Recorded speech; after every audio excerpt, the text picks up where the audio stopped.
What if I told you that right now, in 2026, hundreds of thousands of Americans are opting out of the broken housing market and building a full life in under 400 square feet? Not because they have to, because they chose to. The average new home in America today costs over $400,000. Mortgage rates are still running above pre-2020 levels. And across every major OECD economy, the median home price is now more than 8 times the median household income. 8 times. That gap has never been this wide, ever. Meanwhile, a movement is quietly exploding. The global tiny and modular housing market just crossed $14 billion in 2026 and is on track to hit nearly $18 billion by 2030. New zoning laws are passing state after state. Builder production is scaling. And for the first time in decades, owning a home, a real quality home, for under $80,000 is not a pipe dream. But here's the thing. Most people have it completely wrong about what tiny home living actually looks like in 2026. Because this is not about sacrifice anymore. It is about a smarter kind of freedom. In this video, I'm going to walk you through the real numbers, the real trends, the legal changes that are reshaping the map, the technology that is making tiny homes more livable than ever, and the things nobody talks about, including the challenges you will actually face. Stay until the end, because I'm saving the most important shift happening in the tiny home world for the final section, and it is going to change how you think about all of this. Before we go any further, if you're serious about affordable housing, alternative living, or just want honest, data-backed information without the fluff, hit subscribe right now and turn on notifications. I put every dollar of research into these videos, so you do not have to do it yourself. Okay, let's get into it. Let us start with the backdrop, because context is everything here. The United States has 7.3 million rental homes that are affordable and available to people with extremely low incomes. That is not a statistic I made up. That comes from National Low Income Housing Coalition data. 7.3 million homes. Gone. Missing. Just not there. At the same time, 40% of American adults under 35 could not cover an unexpected $400 expense in 2025. $400. Yet we expect these same people to somehow come up with a 20% down payment on a $400,000 house. And it gets harder. Mortgage interest rates, while slightly lower than the 2023 peak, are still significantly above the rock-bottom rates people locked in before 2020.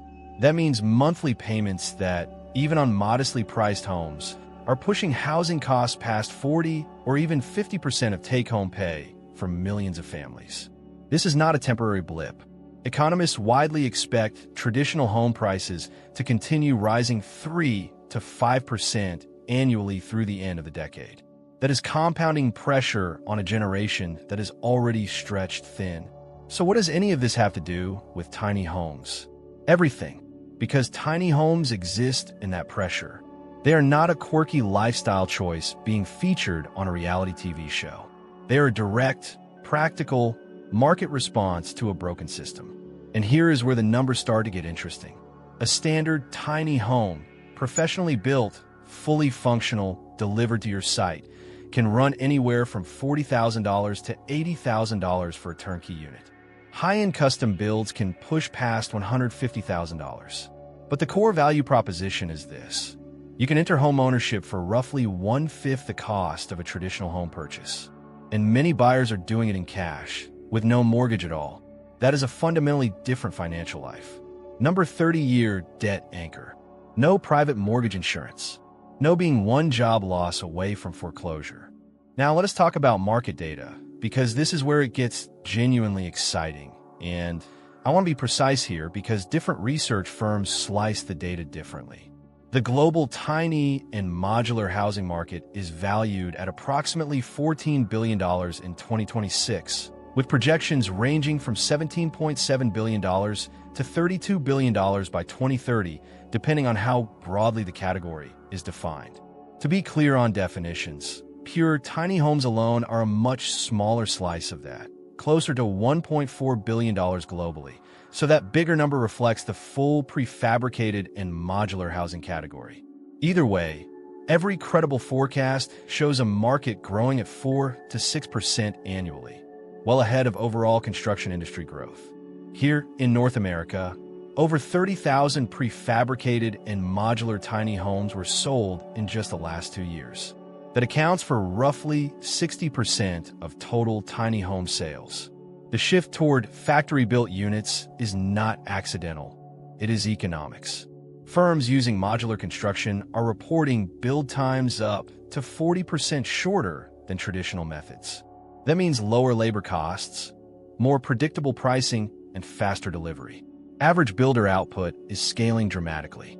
In 2023, the typical tiny home builder was producing around 40 units per year. By 2026, that number is pushing past 75 units per year, with large modular manufacturers now entering the segment with full production lines built specifically for compact housing. And who is buying? The demographics are broader than you might expect. Yes, younger buyers priced out of traditional real estate make up a large share. But 34% of downsizers aged 55 and older are now seriously considering or actively purchasing compact housing options, driven by rising property taxes and the desire to unlock equity from their existing homes. Women make up 55% of tiny home ownership. Remote workers are a major and growing cohort. Remote work has stabilized at 28% of full-time U.S. employment in 2025, meaning a huge population is now untethered from office locations. When you can work from anywhere, spending $5,000 to $15,000 per acre on rural land instead of $50,000 to $200,000 on suburban parcels completely changes the math. And there is a major corporate dimension emerging that almost nobody is talking about. Major builders like Cavco Industries and Clayton Homes are increasingly spinning up dedicated production lines to supply hundreds of mobile tiny homes for renewable energy and infrastructure workforce housing across states like Texas. Mining companies, construction firms, infrastructure developers, they all need worker housing in remote locations fast. Tiny homes are filling that gap. Okay, this is the section that probably matters most to anyone actually planning to go tiny. Because here's the hard truth that most YouTube channels gloss over. Zoning has historically been the #1 reason tiny home projects fail. Around 40% of U.S. municipalities still impose zoning or regulatory restrictions on tiny home construction. Local governments have minimum square footage requirements, setback rules, and permit processes that were designed for a world where a home was 1,500 square feet or bigger. Tiny homes, especially ones on wheels, have often fallen through the cracks, classified as RVs and banned from residential zones. But something significant is shifting, and it is happening fast. In 2025, Massachusetts passed what is being called the biggest ADU reform in the Northeast ever. Under the Affordable Homes Act, all 352 Massachusetts jurisdictions are now required to allow accessory dwelling units, which includes many tiny home configurations by right in single-family zones. No special permits, no variance hearings. You qualify, you build. New York City legalized ADUs in all 1- and 2-family homes across all 5 boroughs as of December 2024 and launched a basement apartment legalization program that could bring an estimated 100,000 previously illegal basement units into compliance. In Chicago, an ADU ordinance that had been limited to 5 pilot zones expanded to all neighborhoods in April 2026, and the city launched 6 pre-approved plan sets to speed up permitting. Denver now allows ADUs on all residential lots citywide.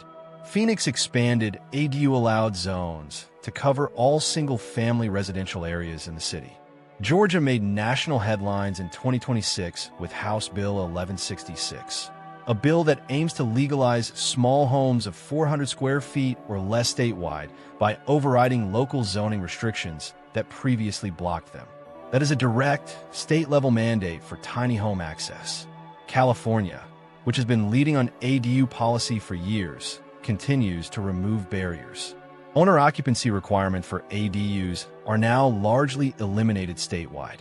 A new state-funded grant program offers up to $40,000 to low-income homeowners for building accessory dwelling units.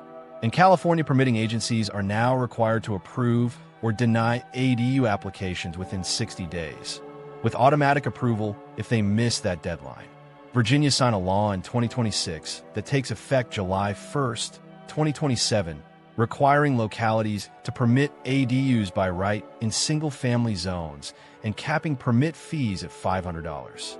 Governor Abigail Spanberger signed that bill, Senate Bill 531, into law earlier this year.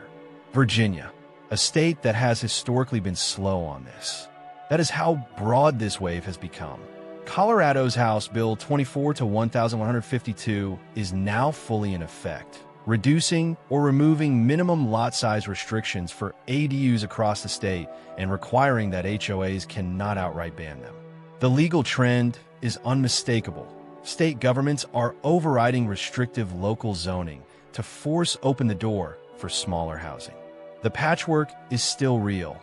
You must always check your specific jurisdiction before making any purchase or build decision. But the direction of travel is clear. Now here is where I want to push back on a misconception, because I hear it all the time. People imagine tiny home living as a sort of camping-adjacent existence. Cold showers, cramped lofts, constantly bumping into your partner. That was 2012. This is 2026. The technology embedded in modern tiny homes has completely transformed what is possible in under 400 square feet.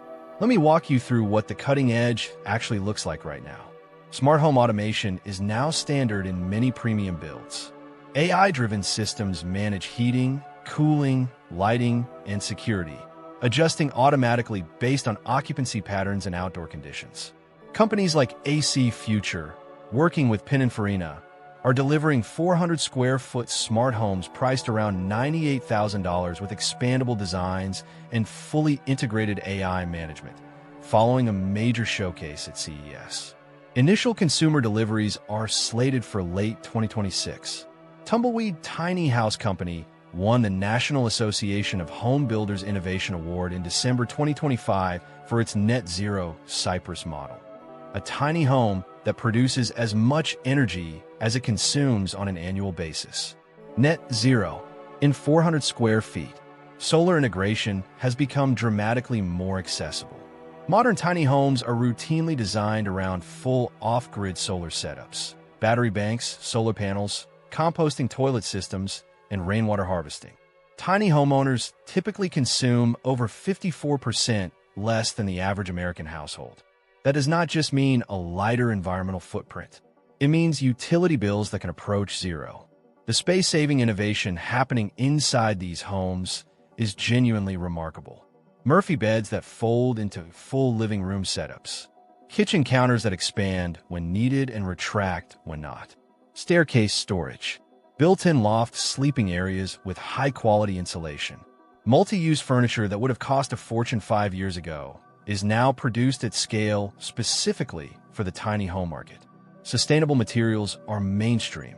Steel-framed builds like those from Nestron are offering fire-resistant, low-maintenance shells with lifespans that rival traditional construction, and well-funded competitors like Mighty Buildings, which has raised over $150 million, are scaling similar innovations across the modular housing space. Recycled and reclaimed materials are increasingly a selling point, not just an aesthetic choice. And modular prefab techniques are compressing build times to a degree that traditional home builders simply cannot match.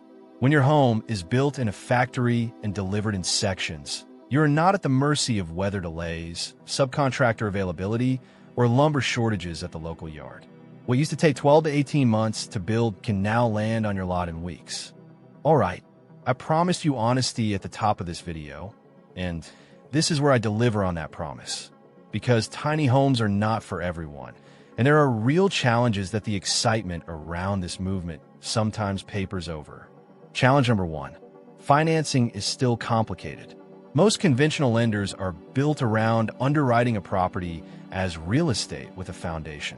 A tiny home on wheels is classified as personal property, more like a vehicle than a house. That means you often cannot access a traditional 30-year mortgage. Specialized lenders, personal loans, RV financing, and in some cases, in-house manufacturer financing are the paths available. They exist, they are growing, but they carry higher interest rates than a conventional mortgage on a standard home. This is improving, but it is real. Challenge number 2, placement and land. Even where zoning allows tiny homes, you need somewhere to put one. Owning land. Even rural land at $5,000 to $15,000 per acre requires a capital outlay many first-time buyers are not prepared for. Tiny home communities and ADU placements on existing family property are the two most practical workarounds right now, but they come with their own constraints and negotiations. Challenge number 3, space is genuinely limited. This sounds obvious, but it deserves direct treatment. Privacy between partners, hosting family, storage for seasonal items, working from home. All of these become design and relationship challenges in a small space. The people who thrive in tiny homes have typically done serious decluttering work and had honest conversations about spatial expectations before committing. The people who struggle are usually the ones who skip that process. Challenge number 4, resale is still uncertain. Tiny homes on wheels depreciate more like vehicles than real estate. Foundation-based tiny homes and ADUs on deeded land appreciate, but the market for resale is thinner and less predictable than the traditional housing market. If you're thinking of tiny home ownership purely as an investment vehicle, the calculus is complicated. Challenge number 5, social infrastructure. Grocery runs, schools, healthcare, community. These are things traditional neighborhoods have built in. Off-grid rural, tiny home living often requires intentional planning around logistics that urban and suburban residents take entirely for granted. Tiny home communities, purpose-built villages with shared amenities, are one of the fastest-growing segments of this market precisely because they solve this problem.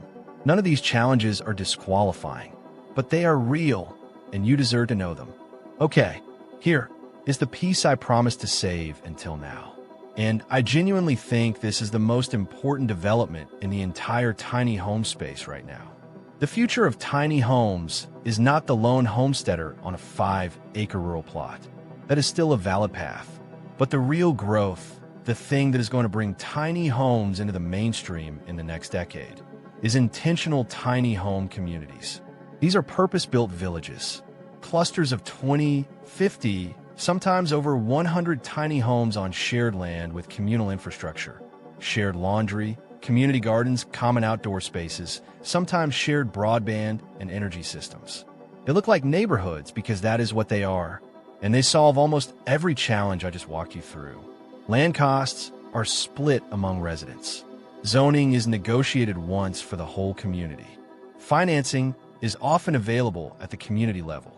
Social infrastructure is built in, and the shared ownership model means maintenance burdens are distributed rather than falling on a single household.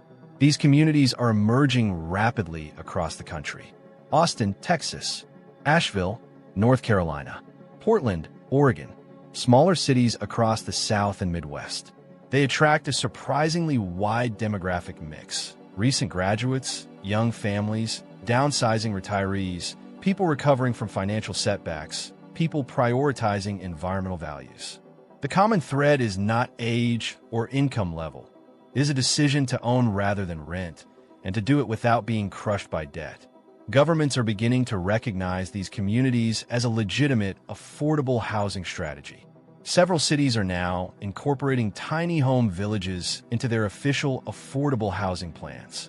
Some are even fast-tracking zoning approvals for community-scale, tiny home developments in a way they would never do for a single structure. This is the convergence that changes everything.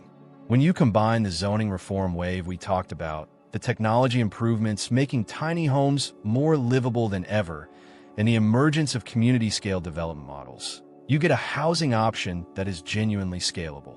Not just for minimalism enthusiasts, for the millions of Americans who simply need a realistic path to ownership. So after all of that, the market data, the legal landscape, the technology, the challenges, the community movement, the real question is personal. Is a tiny home the right move for you? Here's how I would think about it. Tiny homes work extremely well for people who value financial freedom over square footage. If the idea of owning your home outright or coming very close to it, within a few years is more appealing than a large house with a 30-year mortgage. This path deserves serious attention. They work well for people who are mobile or who want to be. If your career or family situation means you might relocate in the next 5 years, a home on wheels or a modular structure gives you optionality that a traditional home purchase does not. They work well for people who have done the lifestyle audit honestly, not just the romantic version of tiny living, the Instagram version with the perfect loft and the fairy lights, but the real version where you have counted your possessions, had the space conversation with anyone who will share the home, and made peace with the trade-offs. They work less well for larger families, for people who work extensively from home and need dedicated office space, or for people whose work or social lives require frequent hosting. Not impossible. There are creative solutions, but the fit is harder. My honest recommendation, before you spend $1 on a tiny home purchase or build, visit one. Spend a weekend in a tiny home rental, live in space. Feel what 200 or 300 or 400 square feet actually is on day 2, not just day 1 when everything is charming and novel. If you come out of that weekend and your first thought is, I want more of this, then you probably have your answer. Here is where I land after looking hard at all of this data. 2026 is not the year tiny homes go mainstream, but it is the year the infrastructure for mainstream adoption is being built. The zoning laws, the community models, the technology, the financing products, all of it is clicking into place. The housing crisis is real. Traditional home ownership for millions of Americans is genuinely out of reach at current prices and rates. Tiny homes are not the only answer. They are one answer. But in 2026, they are a better answer than they have ever been. If this video gave you something useful, a number, a legal update, a perspective shift, do me a favor and drop a comment below. Tell me which section surprised you most. It helps me know what to dig into next, and I read every comment. If you want to go deeper on any of the topics we covered today, ADU financing options, specific state regulations, the best tiny home builders at different price points, I have videos covering all of it. Check the playlist linked in the description. And if you have not subscribed yet, now is the time. No sponsored content, no affiliate sales pitches, just honest research on affordable housing options for people who actually need them. I will see you in the next one.